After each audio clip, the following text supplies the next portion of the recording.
श्री शिवाय नमस्तुभ्यम। कैसे हैं आप सभी। शिव सोमवार की आपको शुभकामनाएं। अगर सोमवार का दिन सही प्रयोग में लिया जाए और इसका जो है महादेव को प्रसन्नता के लिए कुछ कार्य किए जाए ना, तो जीवन की कोई ऐसी बाधा है ही नहीं जिसका निदान ना हो। वीडियो में 3 ऐसे उपाय बताएंगे जो बिल्कुल नए हैं। अगर इन्हें चलते फिरते आप महादेव की आराधना में, मेरे गुरुजी द्वारा उपाय ऐसे हैं जिनमें कोई पैसा समय तो लगता ही नहीं है, बल्कि इन्हें जो है उनको समर्पण की भावना से किया जाए तो किसी का नुकसान नहीं होता, बल्कि इसका अनंत लाभ है।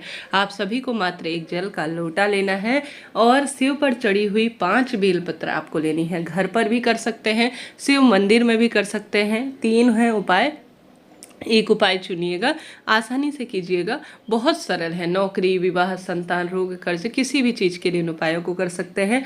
एक जल का लोटा लेना है, अन्य किसी भी चीज़ की आवश्यकता नहीं है, मात्र जल का लोटा ले लीजिए। और साथ के साथ आपकी इच्छा शक्ति सामर्थ्य है, आप दीपक ले सकते हैं, पंचामृत ले सकते हैं, बेलपत्र, आंख, धतूरा, भस्म, जो आपको मिल जाए। सोमवार का पावन पवित्र दिन है और सोमवार से शुरू किया जाए ना इस उपाय को, तो महादेव इसे स्वयं पूर्ण करेंगे, कोई बाधा आएगी ही नहीं।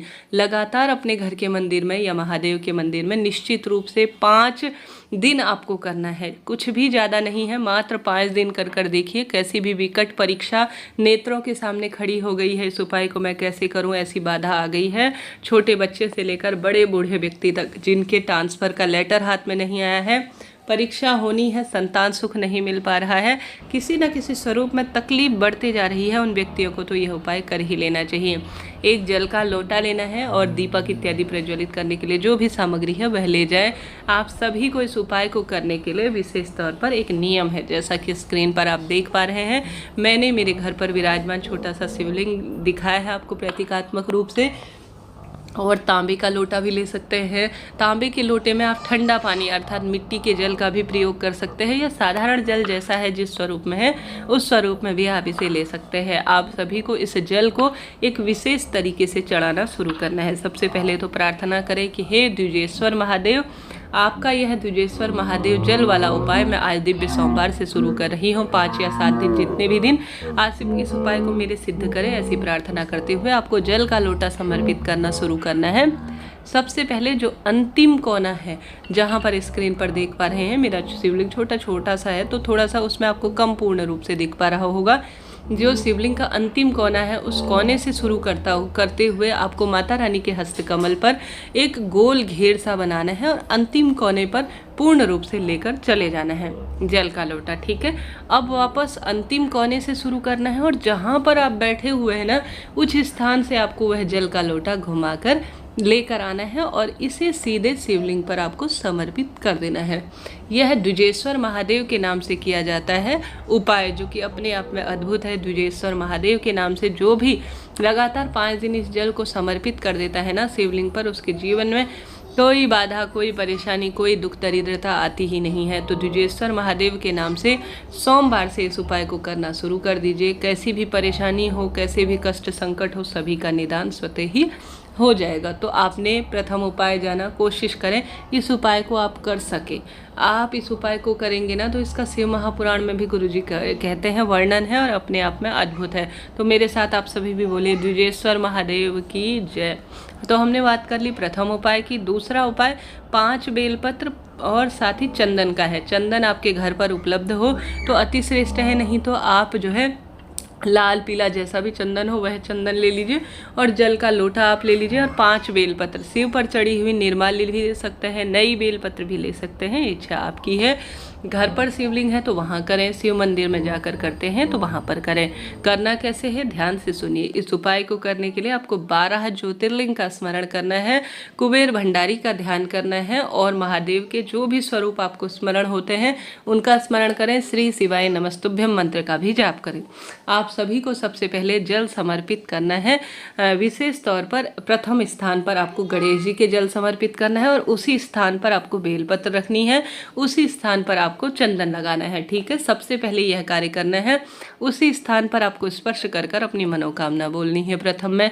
दूसरा, आपको माता अशोक सुंदरी के स्थान पर थोड़ा जल समर्पित करना है, चंदन लगाना है और बेलपत्र समर्पित कर कर अपनी मनोकामना बोलनी है। 2 स्थान हो गए। तीसरा स्थान भगवान कार्तिकेय के स्थान पर आप सभी को यही प्रक्रिया अपनानी है। तीसरे के बाद आप चतुर्थ स्थान जो कि गोल जलाधारी होती है, जिस पर हमेशा माता रानी का हस्त कमल है और शिवलिंग विराजमान है, उस स्थान पर कटी भाग भी इसे कहा जाता है, जल चढ़ाना है और इसी स्थान पर आपको बेलपत्र भी चढ़ानी है और चंदन थोड़ा सा लगा देना है। यह हो गए 4 स्थान। पंचम स्थान जो शिवलिंग पर विराजमान है वह है शिवपिंडी। शिवपिंडी के ऊपर आपको अंत में जल का लोटा थोड़ा सा चढ़ाना है, थोड़ी सी चंदन की टिक्की लगानी है और एक बेलपत्र आपको चढ़ा देना है और स्पर्श कर कर अपनी मनोकामना बोल देनी है। इन 5 स्थानों पर जो बेलपत्र चढ़ा देता है, चंदन की टिक्की लगा देता है और थोड़ा सा जल चढ़ा देता है और उन स्थानों पर अपने हाथ रखकर मनोकामना बोल देता है ना, दुनिया की कोई ऐसी ताकत नहीं जिसकी मनोकामना पूर्ण न हो रही हो। तो 5 स्थानों पर जल, 5 बेलपत्र, 5 चंदन, 5 मनोकामना का उपाय आपको एक बार प्रैक्टिकल के स्वरूप में सोमवार को करके देखना है। मात्र एक सोमवार में आपके कैसी भी विपदा होगी वह टल जाएगी और दुर्भाग्य हमेशा के लिए दूर होता हुआ आपको प्रतीत होगा। तो आपको कर देखना है प्रथम उपाय, बहुत अधिक आपको लाभ होगा। कोई भी प्रश्न हो कमेंट्स के द्वारा पूछ लीजिएगा, आपका अपना चैनल है, सभी सवालों के जवाब आप प्राप्त करेंगे। बढ़ते हैं तीसरे सरल से उपाय की तरफ। यह उपाय नहीं, एक तरफ से चमत्कार है। जीवन में जब परेशानियां बढ़ रही हों, अपने आप में दुर्भाग्य बहुत अधिक हो, तो अपने घर के गमले में यह जो है महादेव का जो सुंदर स्वरूप है, माता रानी का जो सुंदर स्वरूप है, वह है बेलपत्र वृक्ष के नीचे। सबसे सरल उपाय जिसे स्वयं श्री कृष्ण भगवान ने संतान प्राप्ति के लिए किया था, श्री रामचंद्र जी ने जो है लंका पर विजय प्राप्त करने के लिए किया था, उस उपाय को आपको करना चाहिए। आपको चले जाना है किसी भी पवित्र पेड़ के नीचे, या तो आप जो है पीपल वृक्ष के नीचे जाएं, तो छोटा सा पार्थिव शिवलिंग बनाएं वहाँ पर और पिपलेश्वर महादेव का ध्यान करें। बेलपत्र वृक्ष के नीचे अगर आप छोटा सा शिवलिंग बना रहे हैं तो 12 ज्योतिर्लिंग का ध्यान करें और वहाँ पर बैठकर आप सभी को मिट्टी का छोटा सा शिवलिंग बना लेना है। यह पीपल वृक्ष के नीचे और बेलपत्र वृक्ष के नीचे बहुत शुभ माना जाता है, श्रेष्ठतम स्वरूप में कहा जाता है। जो भी छोटा सा वहाँ पर पार्थिव शिवलिंग बनाकर मिट्टी से पूजन कर लेता है ना सोमवार को, उसे किसी बड़े विशेष उपाय की आवश्यकता पड़ती ही नहीं है। तो पिपलेश्वर महादेव का नाम लेकर पीपल वृक्ष की जड़ में करें। बेलपत्र वृक्ष के नीचे कर रहे हैं तो वहाँ पर तो भाग्य की उदय ऐसे होता है जिसको कल्पना कर पाना मुश्किल है इन 2 स्थानों में से, क्योंकि आमतौर पर यह वृक्ष पाए जाते हैं, इसलिए मैं कह रही हूँ। वहाँ पर आप पार्थिव शिवलिंग एक बार प्रैक्टिकल स्वरूप में किसी भी कामना के लिए करके देखिएगा। कोई पैसा समय तो लगना नहीं है। छोटा सा पार्थिव शिवलिंग बनाया, उस पर जलाभिषेक किया, श्री शिवाय नमस्तुभ्यम मंत्र का जाप किया। आपके पास काली तिल है तो वह समर्पित करें, बेलपत्र है तो वह समर्पित करें, अक्षत समर्पित करें, रोली चंदन मोली समर्पित कर एक दीपक लगाकर विधि विधान से आरती कर लीजिए और भूल चूक के लिए क्षमा प्रार्थी हो जाने के बाद वहीं पर विधान से पूजन हो जाने के बाद वहीं पर उसका विसर्जन कर दीजिए। कितना सुंदर सरल उपाय है, परंतु इसके लाभ अनंत और अद्भुत कहे गए हैं। करके देखिएगा प्रैक्टिकल स्वरूप में, महादेव खुशियों के भंडार भरेंगे, यह निश्चित है। इस तरह से यह उपाय थे।